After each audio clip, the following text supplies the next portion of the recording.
You're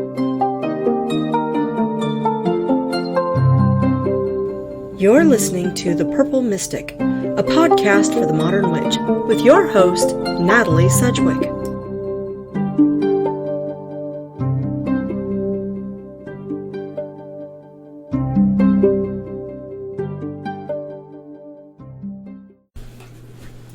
Hello everyone, welcome back to the Purple Broom Apothecary. I'm your host Natalie, and this week's topic, I'm dishing the dirt. That's right, I'm going to follow up on the Witches of the Moon, week 9 for season 12, and I'm going to talk a little bit more in depth about dirt, the use of dirt in spellcraft, and why it's so important.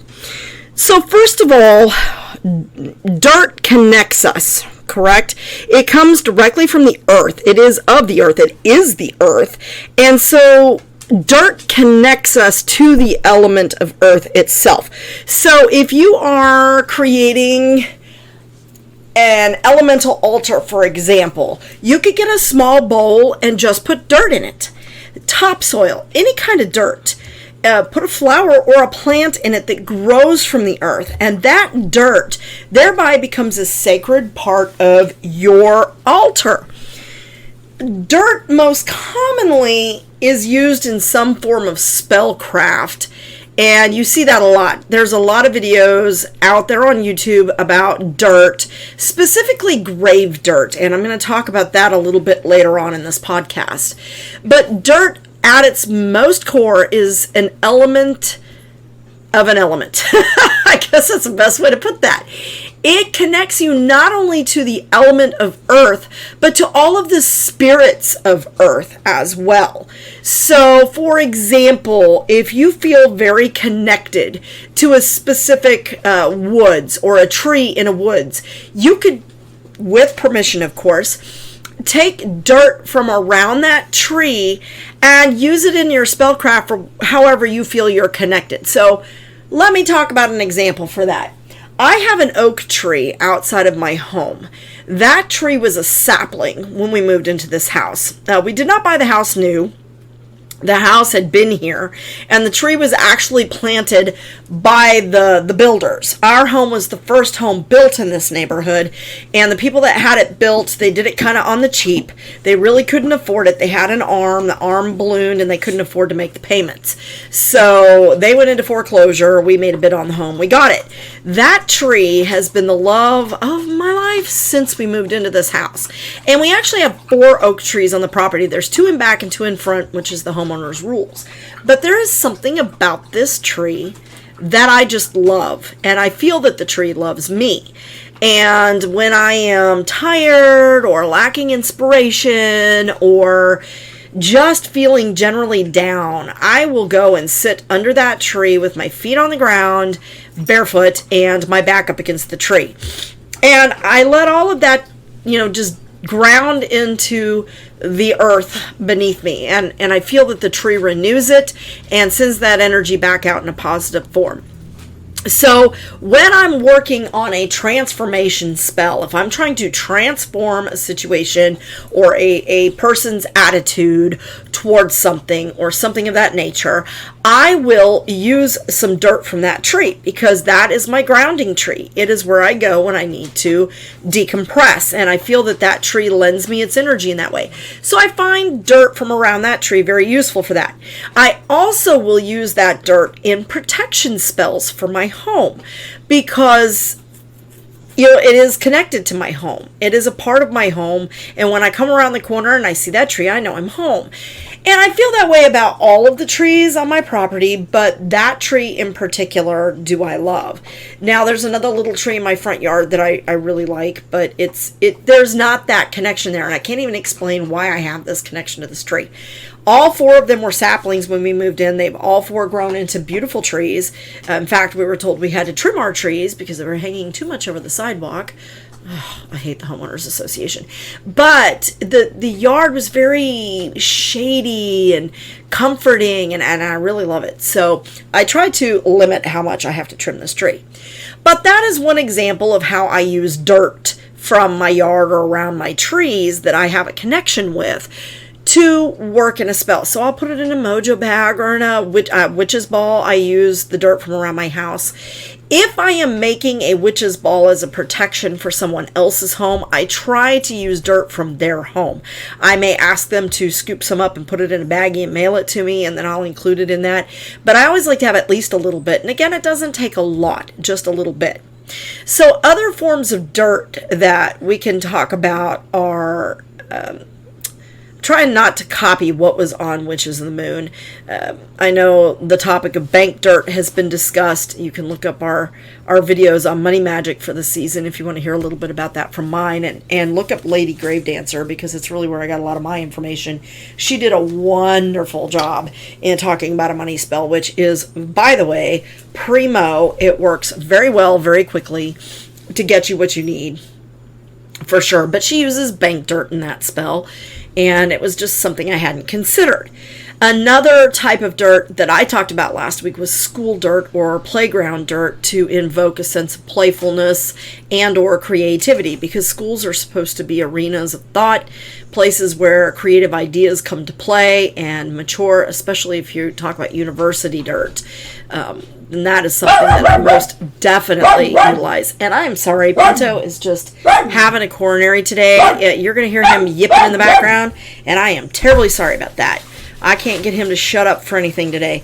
But in any case, another type of dirt that I think a lot of people don't talk about a lot, I've heard it mentioned a few times, is crossroads dirt. You can go to any area where there's two roads crossing, and you can get that dirt. Now, crossroads dirt, along with grave dirt, is sometimes used in cursing or hexing spells, but it can also be used in uncrossing spells, which are removing a curse or something of that nature. So again, you would use it like you would use any other type of dirt. You know, it would go into your mojo bag or into your spell bag or into the poppet or into whatever you're using, right? And you can use it as a candle dressing also. If I haven't mentioned that in this podcast, I know I mentioned it in the video. And again, I'm trying to expand on the video and not reiterate everything that I said. But you can inscribe your candles with a sigil and use an oil, in which, by the way, you've also used the dirt, to roll the candle in the dirt and dress it that way. And it's quite powerful. It's very potent. But you know, crossroads dirt is something that can be used if you are also wanting to create a situation where you cross paths with another. And how do you make it suit all these different purposes, right? I know if you're new to the craft, you might be asking yourself, well, how can you use it in all these different ways? The key thing with dirt, as with in any ingredient you use in your spellcraft, and that includes herbs, candles of a specific color, bags of a specific color, glitter of a specific color, anything you're using needs to have the intention very clear and spoken to whatever you're using it for. So, for example, when I am putting dirt into a spell, I will speak as I put that ingredient into whatever I'm putting it into, like I said, or if I'm making it into a candle dressing, I will hold my hands over where I have the dirt spread out that I'm going to roll the candle in, and I will use the energy from my hands and my visualization to imbue the dirt even further with the intent that it's going to be used for this purpose. I may even make an incantation of some sort to imbue that dirt with the energies and the purpose for which I am trying to use it. So things like, I'm trying to wait on the grave dirt, but crossroads dirt, if you're wanting someone to cross your path, would be something along the lines of, where these roads now do meet, you and I, we shall greet.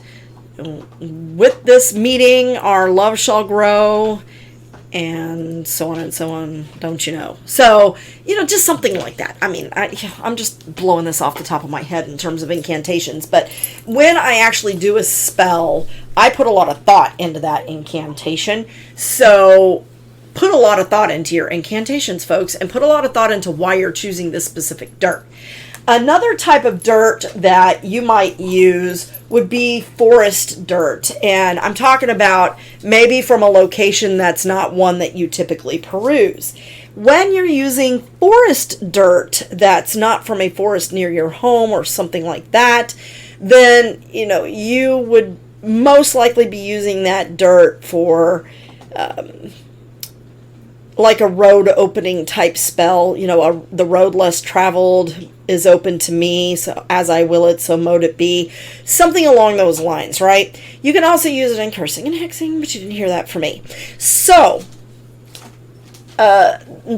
another type of dirt that I have seen used would be dirt that is mixed with something else. So the dirt can be of a generic nature, just yanked off the road from wherever, out of your yard and that kind of thing, and you mix it with something else like brick dust or salt, something of that nature. I have seen dirt used as an ingredient in black salt. I personally do not use dirt as an ingredient in my black salt unless the salt that I'm creating is specifically for the purpose of protecting my home. And then, as mentioned before, I will definitely utilize the dirt from my home in something of that nature. But I typically don't put dirt into my black salt. Let's see. Let's dive into the grave dirts, because grave dirt is something that's kind of, right? Some people will utilize grave dirt from their family members to do ancestral workings. I have seen that. It works well. It's not something I have done, because I don't have access to the dirt at a lot of my family's graves. For one thing, my father's father, is buried in Colorado. My grandmother, and all of my dad's family pretty much is buried in Colorado. My great-grandfather, my father's grandfather, was a French immigrant. He is buried in Colorado. I've never ever been to his grave, but getting some grave dirt from him would be supremely awesome. He was a world-renowned chef. He was the head chef at the Brown Hotel in Denver, and so getting some of that might help my culinary talent. But feeling that connection to your ancestors. So I have seen people use grave dirt from their ancestors to connect to their ancestors. And I think that's a wonderful idea. I have a little bit of grave dirt from my dad's mother's grave that my sister sent to me. And I have grave dirt from my husband's brother's grave. My husband had a brother who passed away just a few days after birth, actually about 2 years before my husband was born. And I do have dirt from his grave, but I've never used it in a spell, out of respect to my very, very Catholic mother-in-law, who has also passed away. But I do keep it in the house because it does help me to feel connected, both to my mother-in-law and to the child that she so very dearly wanted and didn't even get to see. So, that is a really good way to connect to your ancestors. However, grave dirt is often used in cursing and hexing. And in that case, I think it's more likely taken not necessarily from a grave, but just from the graveyard itself, like the outskirts.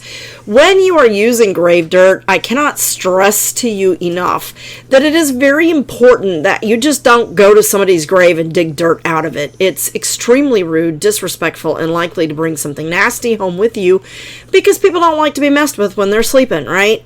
So here's the deal. What you need to do is learn something about the graveyards around you. Learn who is buried there, what their life was like, and when you know the purpose for which you're going to use the grave dirt, find someone whose grave carries that energy, because the whole reason for using dirt isn't that the dirt itself does anything for you.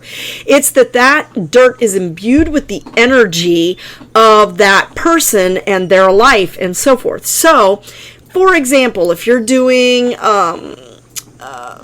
a working for protection, and you want to utilize the grave dirt of someone who was a police officer or a security guard, then you want to cultivate a relationship with that spirit. Roxy, can you not? I'm sorry, she's like 17 and cantankerous. She has a little mat she lays on, and anytime any of the other dogs get even close to her, it's as if she's saying, "Get off my lawn!" She drives me nuts. She's giving me the evil eye right now. I'm getting the ojo malo from the dog. Anyway, you can utilize the grave dirt from someone who was a security guard or a police officer in that protection spell to add that extra layer of protection from an outside source. But again, you want to make sure that you have cultivated a relationship with that spirit before just going and digging it out. Now, I have also been told, and this is something that I try to adhere to because it's what I was taught, but I have never seen it in research anywhere because I don't think there's too many books on grave dirt that I've seen. But I was always taught that out of respect for the sleeping and the person who is there and their spirit, you want to take from the feet and never the head. So that, I'm just putting that out there for your information. Now, I personally, like I said, I like to adhere to that because that's what I was taught, but I don't know that it's necessarily something that has to be adhered to. I just think it makes sense to me. It's respectful. So, you could also, I talked about in my Witch is the Moon video last week about using schoolyard dirt or playground dirt to invoke, learning or to help open my mind to a topic I was having trouble with. You can also utilize the grave dirt of a school teacher to help you to be imbued with those energies of knowledge and learning to help you as a student or in preparing for a test or an exam. So you could either, put it in a bag and have it under your pillow and ask them to please imbue you in your sleep when you're traveling in that astral travel in that third and fourth dimension and fourth and fifth dimensional planes, to imbue you with the knowledge that you need to do well on your testing, right? To relax your mind and open it up to the knowledge, because I guarantee you probably already have the information if you've been sitting in class. If you've been skipping class and you haven't been studying, dude, you're on your own, because I don't think any teacher is going to back you on that. But you know what I'm saying. There's just some topics that we really struggle with, and so that could be something that you could utilize that for. And I find that very helpful. Same thing with someone who was maybe good with money, somebody who was a financial advisor. Getting their help and assistance, in making a financial decision. So say, for example, you've been offered a great job, but you've also got another job offer, and you aren't sure which job offer in the long run is going to be the best for you. Not only are you connecting to that spirit through the use of their dirt, but also they have access to planes of knowledge we don't, because they're no longer here. They've passed over that veil, right? So they can kind of scope it out for you, so to speak, but you want to make that intention clear. So you want to let them know when you're casting this spell, you want to include that, so this person who financial whiz be, help and give knowledge that will guide me, just give it some sort of something that kind of lets them know exactly what it is you're wanting from them. Remember that the universe and those who've passed on have a remarkable ability to give you what you want in ways you didn't ask for.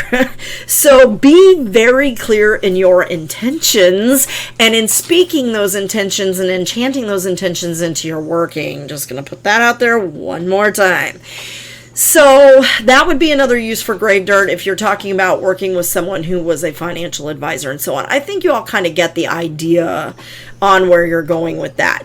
Another use for dirt that is very similar to what you use black salt or brick dust or things like that for, to create a barrier. So you could use dirt from someone who was maybe a bodyguard or a bouncer or again a security guard to create a barrier around your home. And what I like about using dirt for that versus using salt is that salt can actually damage your soil content. So if you have a little garden, I mean, obviously if you're using small amounts of it, it's not going to hurt, but you know, you don't want to be doing this over time, and then getting that salt into your soil, because then your soil will not grow like it should. Things like that. So that's another reason why I prefer to use dirt, because then that imbues, that dirt melds with the dirt of your home or whatever you're doing, and it kind of, or wherever you're putting it, it sort of becomes one and the same with that. So that's one of the things that I really like to do with dirt, is use it outside as a barrier. So grave dirt we've talked about. We talked about bank dirt slightly. We talked about using dirt from a graveyard or a school. We talked about crossroads dirt. Dirt's dirt, right? There's a million different types of dirt. I do want to talk about utilizing sand also in place of dirt. You know, we say dirt, we think dirt is brown and whatever, but what we forget is that sand is very similar to dirt. It can be used in very similar ways. But if you are a person who connects very well to the element of water, and you also want an earth connection, because salt, like it or not, is an earthy element, but you think about the ocean and it's salty water, right? So it's a melding of the elements of earth and water, in my opinion. And so I like to use sand also. So when I went to Jamaica, I brought back a jar of sand with me. And when I went to Alabama, I brought back a jar of sand with me, because I will use sand in a very similar way. And these were areas that were close to the water, which I absolutely love. I feel very connected to the ocean and to the element of water and to the tides, and I love being on the beach and close to the water. It's very important to me. So I like having that, because that also connects me to those elements in workings. And plus, I just like to look at the jars of sand and think back to being on the beach. But I do use sand, and sometimes you will see sand at lakes. So it also serves when working with the Fae. And this is something I've gained from personal experience in working with the Fae over many years. I have found that they very much like water, and especially certain types of Fae. So using dirt that came from a lake or a river, I can connect with the Fae in that way and gain Fae energies in some of my workings. I also find that, you know, the working with the water spirits that are excuse me, I am now choking on complete air, people. I'm sorry, I don't have any water in front of me either, but I have found that working with dirt that I have taken from a lake or a river and kind of dried out, or even left wet in a jar, I try not to do that too much because of mildew and mold, but I will definitely collect dirt from the river that has been wet, and then I'll take it and I'll lay it out and dry it out. But it still has those elements of the water kind of imbued in it, right? So I find that that's very useful. Another type of dirt that I want to talk about is selenite infused dirt. So selenite infused dirt is when you take dirt from some source, whatever purpose you're using, and you crush up some selenite and you mix the two. And selenite, you know, has very good grounding properties. It's kind of an all-around favorite for witches, but I find that the grounding properties of dirt and selenite are just unbelievable.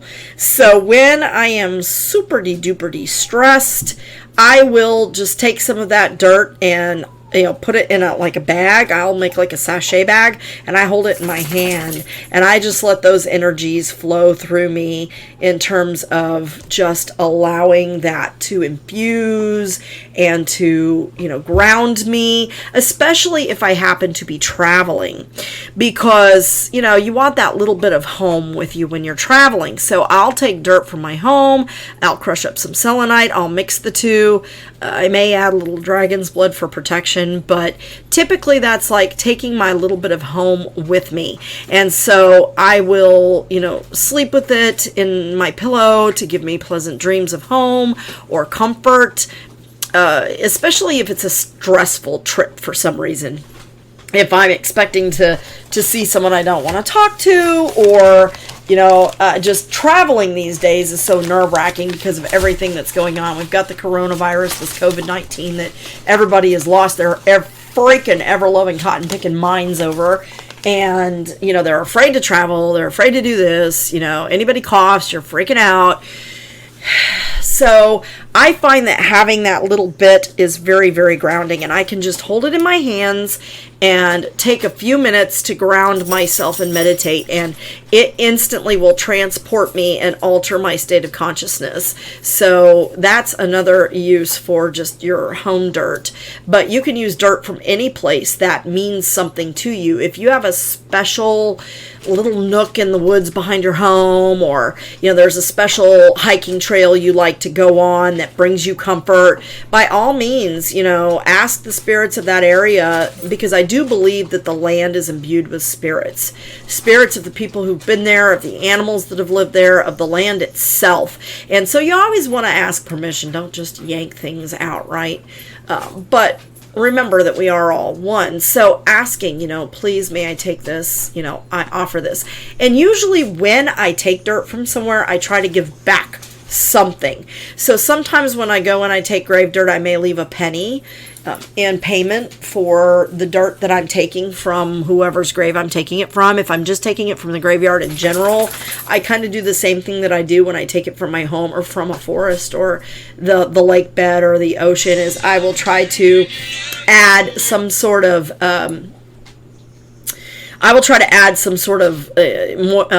fertilizer to the ground. So anyway, those are just some of the various uses for dirt in terms of what kinds of dirts and how you would use them. It's not something I use extensively in my practice, but it is something that I use frequently in my practice, if that makes sense. Like I said, mostly in protection spells for the home or for friends or family who are traveling, things like that. But it is something that I do think can be a useful tool for multiple reasons, because it does tie us to the land which we are using it for, and it ties us to the people and the spirits that imbue that land. So that is the spiel on dishing the dirt. If you have any recommendations of your own, I encourage you to give me feedback on the podcast. Tell me topics you'd like to hear, and share your ideas on how you use dirt in your practice. Thank you so much for listening to The Purple Mystic, and I hope you have a blessed day. Remember, folks, don't panic. Wash your hands, don't touch your face, do your grounding and shielding, and wash your hands. Love y'all. Bye.